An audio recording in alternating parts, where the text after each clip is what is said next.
అందరికీ నమస్కారం. ప్రేక్షకులందరికీ వినాయక చవితి శుభాకాంక్షలు.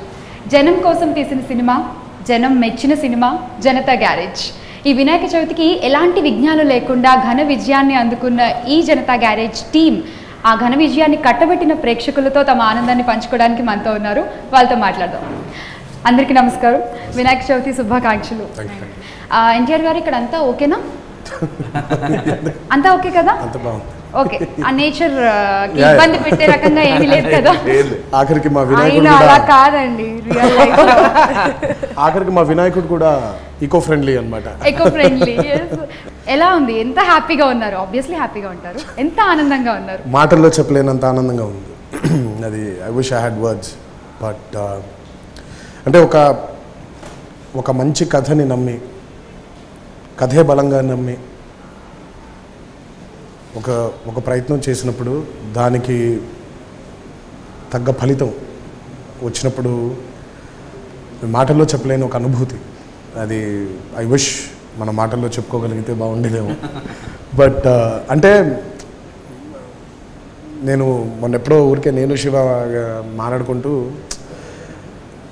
చాలా హ్యాపీగా ఉంది శివ, అది ఎలా ఎక్స్ప్రెస్ చేయాలో కూడా అర్థం అవ్వట్లేదు, బహుశా నిజంగా ఆ మాటలు వచ్చేసి ఉంటే బాగుండేదేమో. అండ్ ఈ అనుభూతిని మాకు మిగిల్చినందుకు, నిజంగా ఐ మీన్ నాకు మిగిల్చినందుకు I'm indebted to Siva and ప్రేక్షక దేవుళ్ళకి, అభిమానులందరికీ I'm very indebted. First captain of the ship కాబట్టి మీ నుంచి స్టార్ట్ చేద్దాం. మిర్చిలోనేమో వీలైతే ప్రేమిద్దాం డూడ్ పోయేదేముంది అన్నారు, అక్కడ ప్రేమ గురించి మాట్లాడారు. తర్వాత శ్రీమంతుడికి వచ్చేవరకు ఊరిని ప్రేమించాలి అన్నారు, అక్కడ ప్రేమ గురించి మాట్లాడారు. మళ్ళీ జనతా గ్యారేజ్ నేచర్ని ప్రేమించాలి అని అన్నారు. సో 3 డిఫరెంట్ ఎలిమెంట్స్ ప్రతిసారి సొసైటీకి ఏదో ఒక మెసేజ్ ఇస్తూనే ఉన్నారు మీ సినిమాల త్రూ. సో అనుకుని అలా ఏమైనా చేస్తారా, అదర్వైజ్ ఇట్స్ జస్ట్ హ్యాపెన్స్? అసలు మెసేజ్ ఏం లేదండి. అంటే నేను అసలు మెసేజ్ తీసుకోను, మెసేజ్ ఇవ్వను. బట్ ఇవన్నీ చాలా most interesting characters, inspiring characters అంతే. సో అలా క్యారెక్టర్స్ అలా ఉన్నాయి కాబట్టి దాన్ని మెసేజ్ అనుకుంటున్నాను తప్ప అదర్వైజ్ చాలా ఇంట్రెస్టింగ్ క్యారెక్టర్స్ అంతే. అండ్ గెటింగ్ బ్యాక్ టు నిత్య, మీ గురించి ఇక్కడ ఒక స్పెషల్ క్వశ్చన్.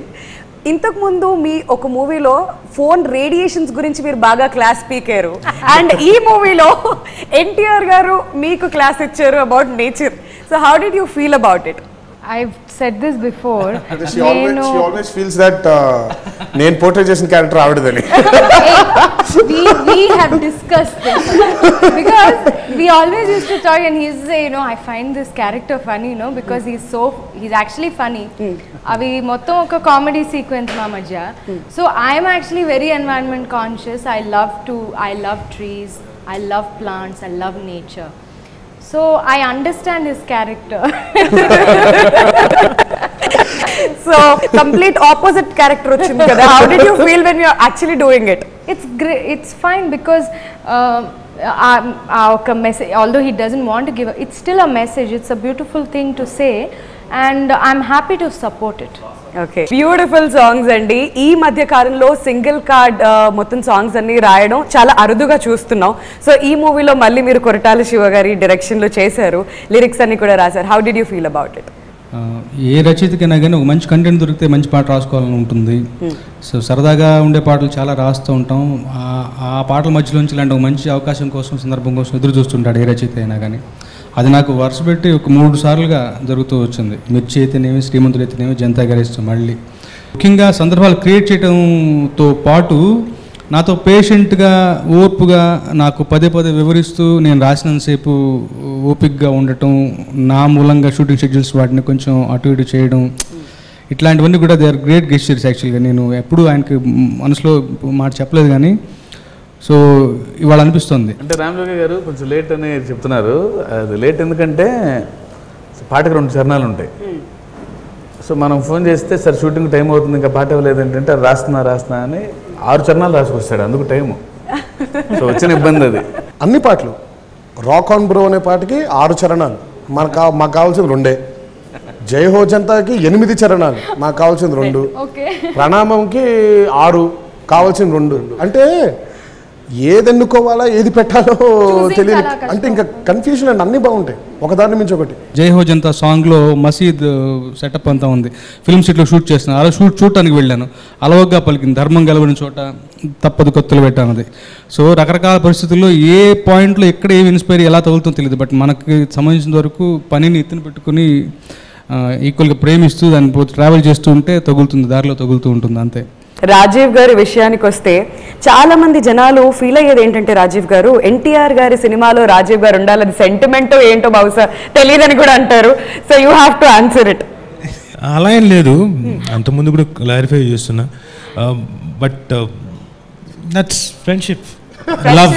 మా అంటే నిజంగా కొంచెం ఓపెన్గా మాట్లాడుకోవాలంటే మా అన్ని హిట్లు కాదులేని కొన్ని ఫ్లాపులు కూడా ఉన్నాయి మా హిట్లు గురించి కాదు, అంటే అలా కాదు సెంటిమెంట్గా. కాదు, సో నువ్వు కొంచెం ఓవర్ చేయకు, నువ్వు ఉంటే హిట్టే కాదు, నువ్వు ఉంటే ఫ్లాపులు కూడా 100% సైలెన్స్ 100% ఫ్లాపులు లేకుండా ఎలా ఉంటాయి guarantee. అక్కడితో. కాకపోతే సంతోషం ఏంటంటే అన్ని పెద్ద పెద్దవి హిట్లు కదా, దానికి కూడా ఆనందించాలి కదా. కొన్ని షాట్లు మేము చేసినప్పుడు సంగతులు తర్వాత చెప్తా. అయితే షూటింగ్ లో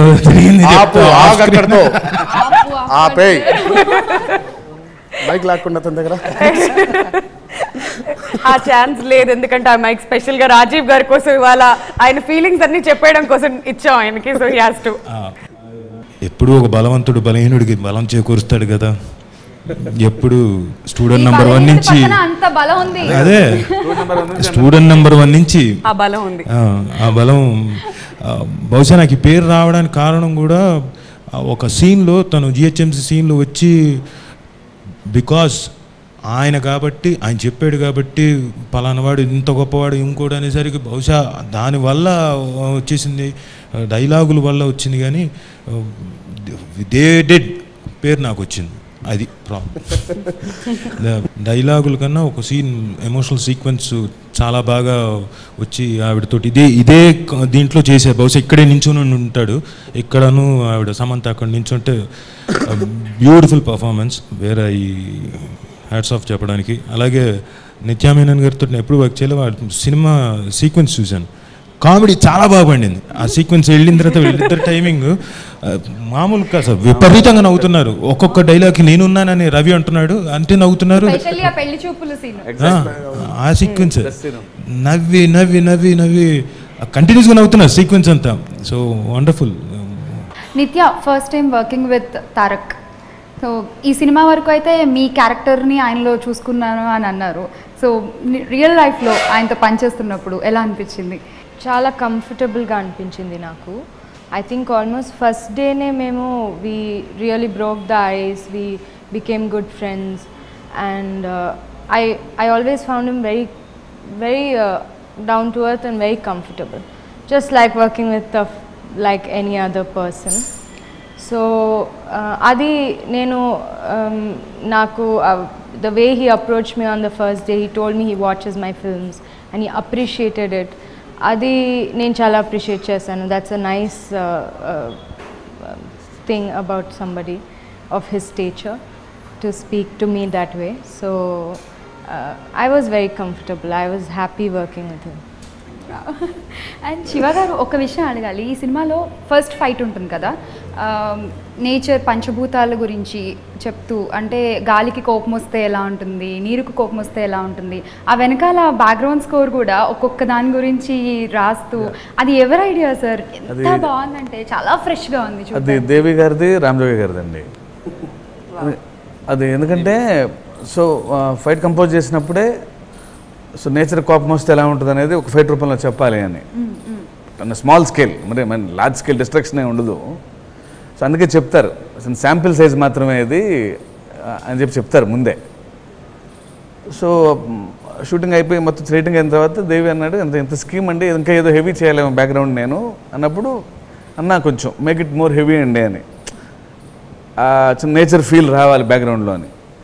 సో దేవి గారు అంటే ఏదైనా ఒక చిన్న నేను చాంటింగ్స్ పెడతానండి, చిన్న అంటే నీరు తలుచుకుంటే ఏమవుద్ది, అంటే ధరణి తలుచుకుంటే ఏమవుద్ది, ఆకాశం తలుచు అంటే గాలి వాయువు తలుచుకుంటే ఏమవుద్ది అనేది అన్నప్పుడు అంటే రామజోగి గారు అవుట్ ఆఫ్ స్టేషన్ అనుకుంటా, ఆయన ఫోన్లో టక్కన ఒక 2-3 అవర్స్ కూర్చొని వాట్సాప్లో ఏమంటే బాగా రాసి పంపించారు. నేను ఫైనల్గా చూసుకున్నప్పుడు అంటే మన ఎపిసోడ్ మనకే ఎక్స్ట్రాడినరీగా అనిపించింది. ఒక ఫైట్ జరిగితే మామూలుగా ఫైట్ చూస్తాము, కానీ ఫైట్తో పాటు ఏమొస్తుంది వెనకాల, దేని గురించి మాట్లాడుతున్నారు, సో చాలా చాలా ఫ్రెష్గా ఉంది, చాలా కొత్తగా ఉంది శాస్త్రి గారు. Power of nature. In fact actually దీన్ని సన్నివేశం బాగా ఇంకా ఇదిగా రావడం కోసం తెలుగులో ఒక వెర్షను, సంస్కృతంలో ఒక వెర్షను. నాకు పెద్దగా సంస్కృతం రాకపోయినా నేను తెలిసిన వాళ్ళని కూర్చుని అట్లా 2 రకాలుగా రాసుకున్నాం. ఫైనల్గా దేవి గారు ఒక కాల్ తీసుకున్నారు. ఇది అంటే మ్యాటర్ స్ట్రైట్గా జనంలోకి వెళ్ళాలి, అర్థం కాని సంస్కృతం పదగాంభీర్యం కన్నా స్ట్రైట్గా మ్యాటర్ అర్థమయ్యేలాగా తెలుగులో నుండి బాగుంటుందని చెప్పి టుక్ ఏ కాల్. సో నాకు అది అక్కడి నుంచి నేను యాక్చువల్లీ అవుట్ ఆఫ్ స్టేషన్లో ఉన్నాను. సో రాశాను. లక్కీగా నేను ఎడిటింగ్ రూమ్లో ఆ సీన్ ఒకసారి చూశాను, ఆ ఫైట్ సీన్ చూశాను కాబట్టి అది గుర్తుకు తెచ్చుకుని రాయడం జరిగింది. ఆడియన్స్ కూడా యాక్చువల్గా చూసిన తర్వాత ట్విట్టర్లో పెడుతున్నారు, ఆ లిరిక్స్ కూడా పోస్ట్ చేయండి అని చెప్పేసి. సో ఇన్ని విషయాలు మాట్లాడుకుంటున్నప్పుడు మోహన్ లాల్ గారిని మాత్రం మర్చిపోకూడదు డెఫినెట్లీ. అండ్ ఎన్టీఆర్ గారు మిమ్మల్ని ఒక క్వశ్చన్ అడగాలి ఇక్కడ. ఆయనతో ఒక సీన్లో మీరు అంటారు, ఒకవేళ మీరు రాంగ్ అని నాకు తెలిస్తే మీకు రిపేర్ చేస్తామని చెప్పి. సో ఆ సీన్ చేసినప్పుడు యువర్ ఎక్స్పీరియన్స్? ప్రతి సీన్ కూడా మోహన్ లాల్ గారితో చేసింది అంటే ఒక మంచి అనుభూతి అది. సో ఫస్ట్ ఏంటంటే ఆ స్టేచర్లో ఉన్న ఆయనతో చేసేప్పుడు డెఫినెట్గా ఒక తెలియని ఒక భయం అవ్వచ్చు, లేదా చిన్న రెస్ట్రిక్షన్స్ లాంటిది ఉంటాయి. బట్ ఎప్పుడైతే ఆయనతో ఫస్ట్ టైం అంటే నేను లేను ఆ రోజు షూటింగ్లో, సో చిన్న బిఫోర్ 1980s ఎపిసోడ్స్ చేస్తున్నారు ఇక్కడ. సో ఆయన్ని కలవడానికి వచ్చాను. సో వచ్చినప్పుడు కూర్చొని మాట్లాడిన 10 నిమిషాలు కూడా చాలా కంఫర్టబుల్గా ఫీల్ అయిన ఆయనతో చేయడం. ఐ మీన్ ఆ ఐస్ బ్రేక్ చేయగలిగారు ఆయన. సో దట్ ఈస్ అంటే ఐ మీన్ అంత స్టేచర్లో ఉండి ఆయన he's invited me into his into that comfort zone. So ఎప్పుడైతే ఆయన ఇన్వైట్ చేశారో నాకు వెళ్ళడం ఈజీగా ఉండింది. బికాస్ ఎందుకంటే ఇప్పుడు నేను అడగాలి, సో అది ఆయన ముందే పసిగట్టేసి he invited me into his comfort zone. So ఎప్పుడైతే ఆయన ఇన్వైట్ చేశారో నాకు కూడా చేయడానికి, పర్ఫామ్ చేయడానికి కానీ, యాక్ట్ చేయడానికి కానీ డెఫినెట్గా అప్పుడు చేసేప్పుడు అక్కడ నాకు మోహన్ లాల్ గారు కనిపించకూడదు, ఆ స్టాచర్ కనిపించకూడదు. దో జనతా గ్యారేజ్ వ్యవస్థాపకులైన సత్యం గారు కనిపించినా, సో బట్ మోహన్ లాల్ గారు కనిపించకూడదు నాకు అక్కడ. సో అది నాకు ఆయన he broke the ice and ఆ కంఫర్ట్ జోన్లోకి తీసుకెళ్లారు కాబట్టి ఆ సీన్ ఇంకా చాలా ఈజీగా నాకు పర్ఫామ్ చేయడానికి ఉండింది. శివ గారు, మనం చిన్నప్పుడు చదువుకున్నాం, తమ్ముడు తనవాడైనా ధర్మం సరిగ్గా చెప్పాలి అని చదువుకున్నాం, కానీ సినిమాల్లో చాలా అరుదుగా చూస్తుంటాం. సో ఈ మూవీకి వచ్చేవరకు మోహన్ లాల్ గారు ఏం చేశారో మనందరికీ తెలుసు, టువర్డ్స్ ద కంక్లూజన్. సో ఆ థాట్ని తెలుగు ఆడియన్స్ యాక్సెప్ట్ చేస్తారని మీకు ఎలా నమ్మకం కలిగింది? అంటే అసలు అంటే కథ ఫస్ట్ నుంచి రాసినప్పుడు అర్థమైపోయిందండి, జనతా గ్యారేజ్ థీమ్ ఏంటి, వాళ్ళ క్యారెక్టర్స్ ఏంటి, వాళ్ళ బిహేవియర్స్ ఏంటి తెలిసిపోయింది. సో వాళ్ళు డెసిషన్ తీసుకుంటున్నప్పుడు జనం కూడా వాళ్ళ పక్కనే ఉంటారని నా నమ్మకం. ఎక్కడో వాళ్ళతో పాటు ట్రావెల్ అయిపోతున్నాం అంటే యాజ్ రైటర్గా నేను కూడా కథ రాసినప్పుడు ఆ క్యారెక్టర్తో ట్రావెల్ అవుతున్నా. ఇక వాళ్ళు ఏం చేసినా న్యాయమే, పైగా ఎవరో చిన్న బయట వాళ్ళ మీదకి వెళ్ళట్లా, ఇంట్లో ఫ్యామిలీ మెంబర్ మీదకి వెళ్ళటం ఎక్స్ట్రాడినరీ ఎమోషన్. ఇంకా దే స్టాండ్ వెరీ టాల్ అని అనిపించింది నాకు. అసలు దాని మీద ఒక క్షణం కూడా ఆలోచించలేను, ఎందుకంటే తప్పు చేయట్లా, తప్పు చేసిన వాడిని దండం చేయడమే తప్ప. సో అందులో అసలు 1% కూడా ఎక్కడ డౌట్ లేదన్న.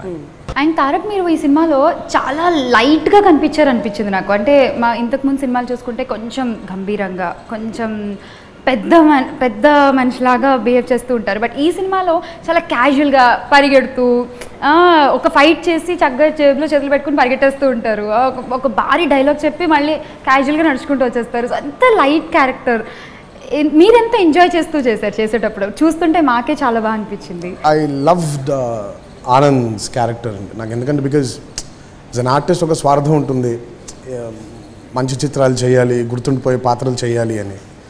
సో నాకు when Shiva wanted me to portray Anand as a nature lover. So he's very unpredictable as the nature itself. సడన్గా అతను అంటే నేచర్ కూడా చాలా మీకు చూడడానికి ఒక చెట్టు గట్టిగా ఉంటుంది, బట్ గాలి వచ్చినప్పుడు చాలా డెలికేట్గా స్వే అవుతూ ఉంటుంది. సో ఎంత దాని రూట్స్ ఎంత గట్టిగా బలంగా ఉన్నా కూడా it's got that sway in it, swing in it, rhythm in it. So that is what Siva wanted to show. Not exactly a tree, but basic nature కూడా. అంటే అండర్ ప్లే చేస్తూ ఎక్కడో, బట్ అగైన్ ఆ ఒరిజినాలిటీని బయటికి తీసుకొస్తూ ఉండాలి. సో నాకు అలాంటి ఛాలెంజెస్ ఇష్టం అండి. సో నాకు బికాజ్ నేను ఎప్పుడో చెప్పాను, ఆ ఛాలెంజ్ త్రో చేసినప్పుడు ఒక మనిషికి అంటే నువ్వు బ్రతకాలి ఇందులో అని అన్నప్పుడు తెలియకుండా ఒక సర్వైవల్ ఇన్స్టింక్ట్ బయటకు వచ్చేస్తుంది. మన చుట్టూ ఉండే అట్మాస్ఫియర్తో కానీ మనకుండే చుట్టూ ఉండే నేచర్తో కానీ you start communicating with your self. So నేను ఇందులోంచి బ్రతికి బయటకు రావాలి ఎలా అని అన్నప్పుడు ఆ సర్వైవల్ ఇన్స్టింక్ట్ ఎప్పుడైతే బయటకు వచ్చేస్తుందో that's a very genuine instinct. So ఆ ఇన్స్టింక్ట్ని బయటకు తీసుకురాగలిగారు ఈ క్యారెక్టర్ నాకు ఇచ్చి.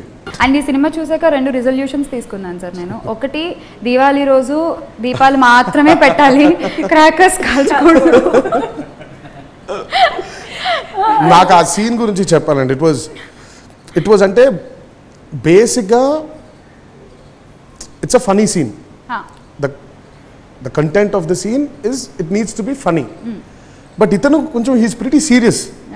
ఇలాంటి విషయాలు వచ్చినప్పుడు హీస్ వెరీ సీరియస్. సో ఇప్పుడు ఆ సీరియస్నెస్లో ఫన్ ఎలా తీసుకురావాలో నాకు నిజంగా బికాజ్ నాకు తను చాలా సినిమాలు చూశాను తనవి. And she's a brilliant actress, she's a wonderful performer, and she's very dominating also. And because she comes out with a performance so strong that ఇంకా ఆమెని చూస్తుంటే పక్కన ఇంకెవరిని చూడలేము మనం. సో నాకు ఐ హ్యాడ్ అ కన్సర్న్, అసలు ఇది ఫన్నీ సీన్ అంటున్నాం, హీరో ఏమో సీరియస్గా ఉండాలి, ఇప్పుడు ఎలా వస్తుంది ఆ ఫన్ బయటికి అని. బట్ హ్యాట్స్ ఆఫ్ అండి టు శివాకి ఆ బిలీఫ్ ఉండింది. ఓన్లీ అంటే Nithya Menen is the only actress who can carry this off. And it was such an amazing scene అండి. తను వెంటనే అంటే ఇక్కడి నుంచి పోండి అనగానే ఏ అంటది ఒకసారి. నేను ఆ రోజు నవ్వేశాను. నాకు వెంటనే అమ్మాయి ఏ అని వెనక్కి వెళ్తూ పాపం ఒకసారి వెనక్కి తిరిగి వెళ్తూ ఉంటుంది. నాకు ఇంకా నవ్వు ఆగలేదు. అంటే it is her screen presence. ఇప్పుడు నిజంగా నవ్వు రావాలి అని అంటే and she could bring that out in spite of me being serious. And he had the confidence that only she can bring that out. 2 contrast characters అండి. తినకేమో మంచి fun కావాలి, తను అందుకే వచ్చింది బాంబే, నాకు చచ్చిపోతాను అక్కడ హైదరాబాద్లో నా వల్ల అవ్వట్లేదు అని. ఇతనేమో బాంబేలో మహా రిజిడ్గా ఉండే క్యారెక్టర్ ఇది. సో ఇట్ ఇస్ అది that was beautiful. Very encouraging. Even ఒక్కొక్క సీన్ చేస్తున్నప్పుడే ఒక ఏదైనా ఎక్స్ప్రెషన్ ఇస్తే he used to react to it, used to laugh immediately, like నవ్వేస్తారు. ఆ ఎంగేజ్మెంట్ సీన్ కూడా అలాగే ఉంటుంది. మామూలుగా ఇలా చూసి ఇలా ఉంటుంది, కన్ను కొడుతుంది. సో అంటే ఇతనికి బేసిక్గా సరే ఫన్ ఉంటుంది లైఫ్లో, కానీ కామెడీ అలవాట్లేదు ఇతనికి. కొంచెం ఇలా ఉంటాడు. తనకేంటంటే ఎక్స్ట్రీమ్ కామెడీలో ఉంటుంది. రాసుకుంది ఏంటంటే ఓపెనింగ్ తనతో ఎండింగ్ తనతో అవ్వాలి. దట్ ఎన్వైరన్మెంట్ గురించి అంటే అంత ఎక్స్ప్రెసివ్ ఫేసు, అంత గ్రేట్ పెర్ఫార్మర్ అయితేనే నాకు ఆ 2 సీన్లు పండుతాయని నా ఫీలింగ్. సో క్రాకర్స్ గురించి తనతోనే స్టార్ట్ అవుతుంది, మళ్ళీ తనే చిన్న దీపాలు పెట్టి ఎండ్ చేస్తుంది. సో అంటే అంత ఎక్స్ప్రెసివ్ ఫేస్ చెప్తేనే అదే అంతమంది అందరూ అది నమ్మి బయటకు వెళ్తారని my strong belief. And thank you నిత్య. పాలిథిన్ బ్యాగ్ సీన్ కూడా అక్కడ జరుగుతుంటే గొడవ జరుగుతుంటే సైలెంట్ అక్కడ పెట్టేసి పరిగెడతారు. ఆవిడ మధ్యలో అంటే అంతకుముందు ఏమండి ఎందుకు ఈ గోలంతా వదిలేయండి అంటే వదిలేయండి అంటే ఎలా వదలాలి అసలు నాకు చేస్తున్నప్పుడే నవ్వొచ్చింది. బ్యాగ్లో ఉన్నాయి కాదు, కామెడీ అవ్వచ్చు లేదా రొమాన్స్ అవ్వచ్చు, 2 అది రావాలంటే writing is the first thing. Without writing, good writing, romance రాదు, కామెడీ రాదు. ఎలా యాక్టర్స్ ఎలా ఉంటే కూడా writing has to be there. So writing నుంచి ఆ ఇన్స్పిరేషన్ వస్తుంది to say certain way, to behave a certain way. So that's what has happened. అంటే అవి పైగా పక్కాగా కూడా సీన్లో షూటింగ్ అప్పుడే discussed actually. On paper comedy మరి అలా ఫిక్స్ అయ్యి రాయలేం కూడా. ఆయన మాకు సీన్ చెప్పడం, నచ్చడం, అలా ఫ్లోలో వెళ్ళిపోవడం అంతే. అది శివ గారు, ఎన్టీఆర్ గారు అంటేనే డైలాగ్స్కి చాలా ఫేమస్. ఆయన నోట్ల నుంచి వచ్చే ప్రతి మాట ఎంత డిక్షన్తో ఉంటుంది, ఎంత స్ట్రైట్గా కాన్ఫిడెంట్గా ఆయన చెప్తారు అనేది మనందరికీ తెలుసు.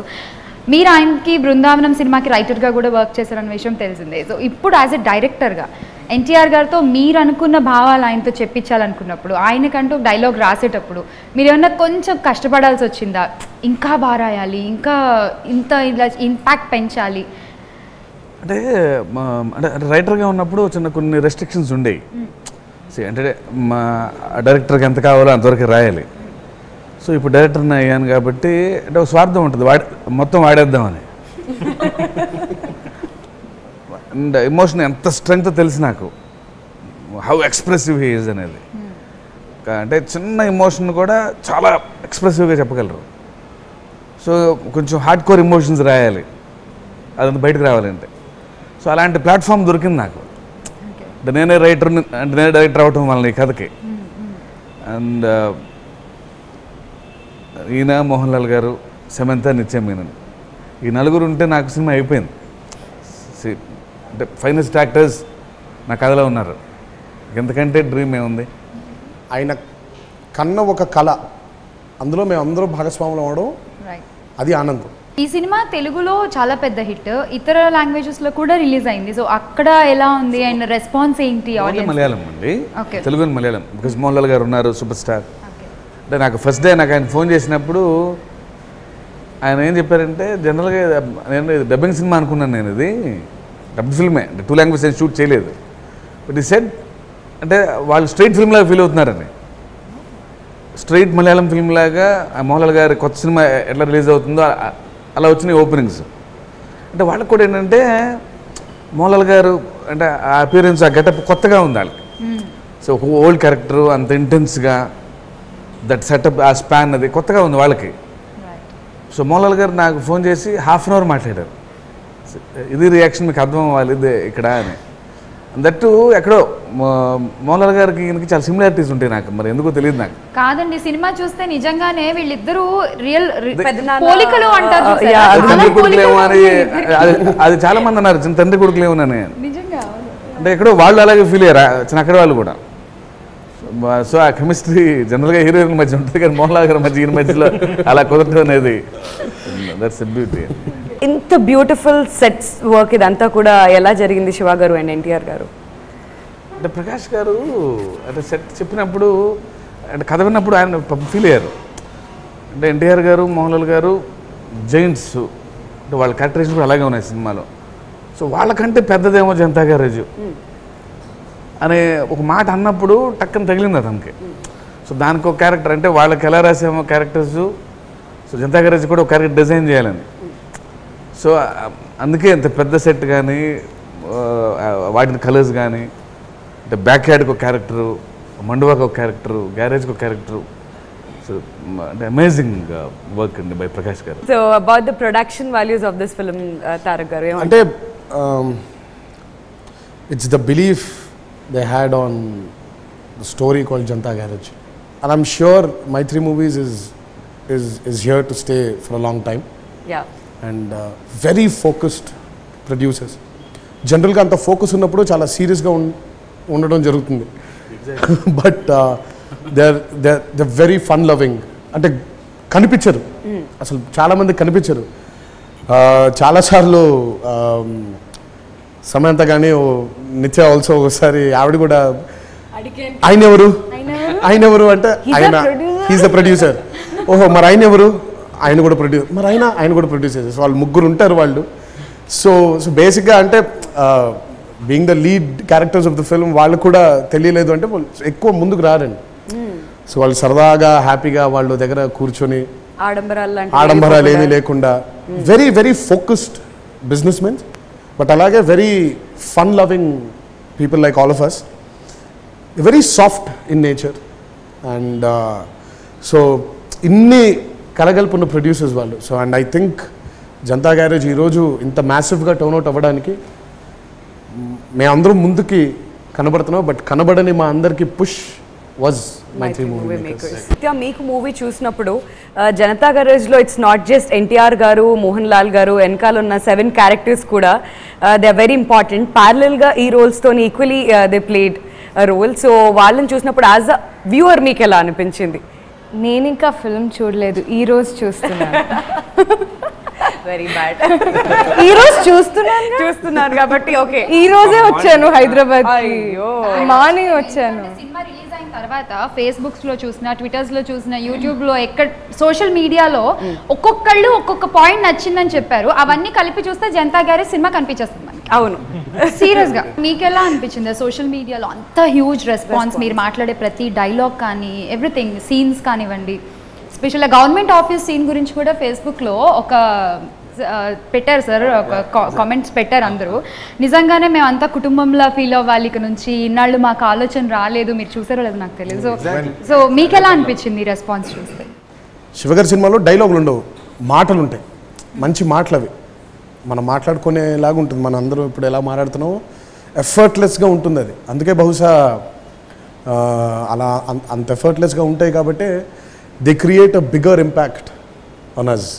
గట్టిగా అరిచి చెప్పకుండా నెమ్మదిగా మాట్లాడుతున్నా కూడా ఒక్కొక్కసారి పెద్ద ఇంపాక్ట్ పడుతుంది మనకి.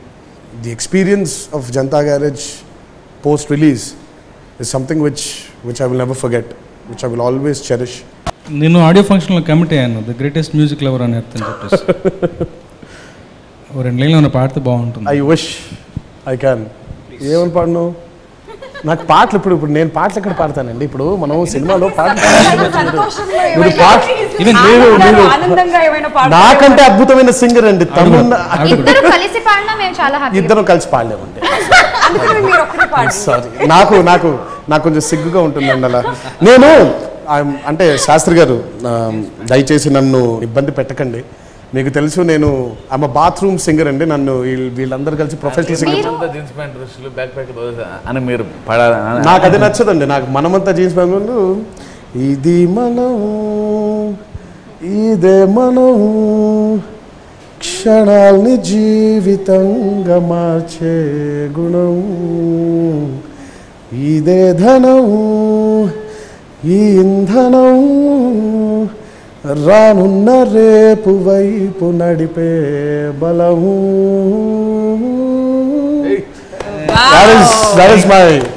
నాకు బాగా నచ్చే లైన్స్ ఆ రెండు. Thank you. అయిపోయింది. తను హమ్ చేస్తారు ఆవిడ. మీరు పొద్దున మీరు ఇంటర్వ్యూలో చూస్తే ఆవిడ అద్భుతంగా హమ్ చేశారు. ఆవిడ అలా హమ్ చేశారు కాబట్టి వెనకాల అలా సపోర్ట్ గా నిలిచారు కాబట్టి హమ్మింగ్ ఆవిడ.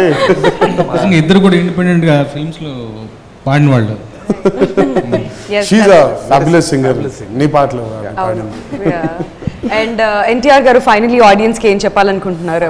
ఫైనల్లీ జనతా గ్యారేజ్ అని మేము ఎంతో ఇష్టపడి కష్టపడి తీసిన సినిమాని మీ అందరూ కూడా మీ ఇష్టంగా మార్చుకున్నందుకు, ఈ వినాయక చవితి ఏ విఘ్నాలు లేకుండా మాకు ఈ పండుగ కానుకగా మాకు ఈ చిత్రాన్ని మీ అందరూ అందించారు. తిరిగి మీ ఇంట్లో ఏ విఘ్నాలు లేకుండా ఈ రోజంతా, ఈ సంవత్సరం అంతా, మీ జీవితం అంతా సస్యశ్యామలంగా ఉండాలని ఆ దేవుణ్ణి మనసారా కోరుకుంటూ, ఇంకొకసారి మాకు అద్భుతమైనటువంటి విజయాన్ని మాకు అందించినందుకు మీ అందరికీ శిరస్సు వంచే పాదాభివందనం చేసుకుంటూ, ప్లీజ్ డోంట్ ఎంకరేజ్ పైరసీ. మీ దగ్గరలో ఉండే థియేటర్లోనే ఈ సినిమాని చూసి మా కష్టాన్ని మీరు ఎంజాయ్ చేస్తారు అని ఇంకోసారి మీ అందరిని వేడుకుంటూ సెలవు తీసుకుంటాను. Thank you. Very very happy Vinayaka Chaturthi to all viewers. అందరికీ వినాయక చవితి శుభాకాంక్షలు అండి. Thank you. సో అందరూ కూడా ఈ వినాయక చవితి సందర్భంగా మట్టి వినాయకుడిని పూజించి మన పర్యావరణానికి తోడ్పడతారని ఆశిస్తూ, సో ఈ జై హో జనతా గ్యారేజ్ మూలకంగా ఒక 6 రోజుల ముందుగానే మాకు పండుగ వాతావరణం క్రియేట్ చేసినందుకు ఉభయ రాష్ట్రాల తెలుగు ప్రజలందరికీ ధన్యవాదాలు తెలియజేస్తున్నాను. Thank you so much. Janatha గ్యారేజ్ని ఎంత గొప్ప విజయం చేసిన తెలుగు ప్రేక్షకులందరికీ చాలా స్పెషల్ థ్యాంక్స్. ఈ వినాయక చవితి మీ ఇంట్లో ఎంతో ఆనందం నింపాలి. Thank you very much. Happy Vinayaka Chavithi. And thank you so much. ఇలాంటి మంచి సినిమాలు ఇంకా చాలా చాలా తీయాలి. Thank you very much. Thank you. ప్రణామం ప్రణామం ప్రణామం, ప్రభాత సూర్యుడికి ప్రణామం, ప్రణామం